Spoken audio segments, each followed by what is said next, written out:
Hi, Mark Savage here with Savage on Wheels. We're talking sporty cars today. Paul and I are out driving around in the new Toyota Supra. This is the 2.0 model. Last year we had the 3.0, which is a 3-liter. Both of them are twin spool turbocharged engines, but one's the 2-liter 4, one's a 3-liter 6. So obviously the other one has a little more power, 335 horsepower. This one has 255 horsepower, but 295 foot-pounds of torque. So it's no slouch. This thing will move, and it weighs about 200 pounds less than the 3-liter. So, you know, this thing will get up and go. We'll show you that. We'll show you the interior. I mean, what this has going for it is it's a beautiful, sporty-looking car. Great lines. I think you're going to like the look of the thing. Kind of reminds me old Celica, whereas the Supra, the one with the 3-liter, has all the speed and excitement. You know, one of the advantages of this 2.0 liter Supra is you're going to save some money. The 3-liter starts about 55. This one starts about 44. You know, so you can save a lot of money and you can still have a lot of fun. And like I said before, this thing will kind of rip. It's just it's not super powerful, but it's a sporty car and handles great. I've got it on the sports setting now. That does firm up the steering a little bit and ups your RPM so that you got more power, and I said a lot of torque here, so a lot of oomph, you know, as you accelerate. So that's a lot of fun. Again, this one's got a short wheelbase, only 97-inch wheelbase.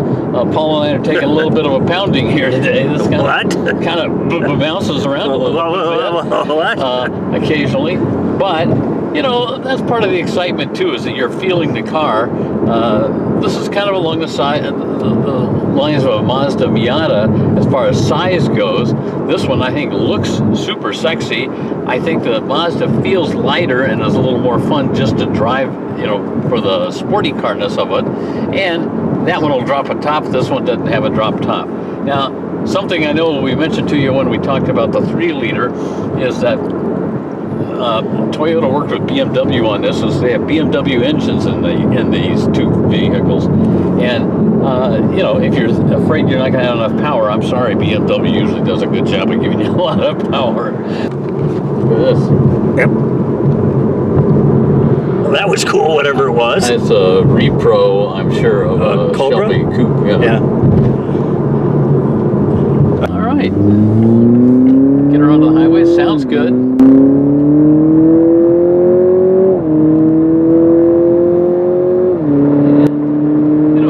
Cars were getting up to 100 or so getting down these ramps. That was about 89 on this one.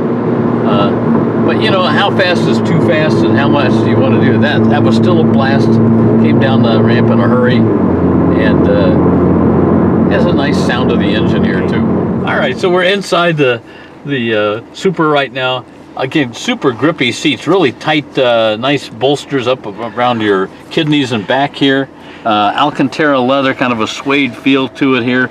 A little harder, more regular type leather on the sides. Red and white stitching. A lot of controls here. We got, again, a lot of 8 different buttons you can press for the radio controls here. Little screen. It says it's 8 inches, but it seems littler to me just because it's so thin.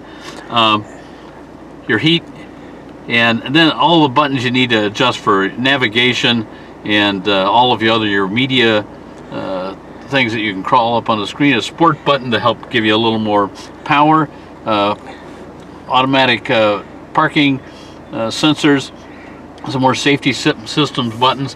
One thing I don't like is that we got a regular steering wheel in here. I think we ought to have a flat bottom wheel. Easy gauges up here.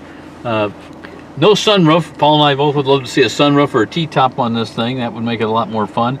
And but very comfortable.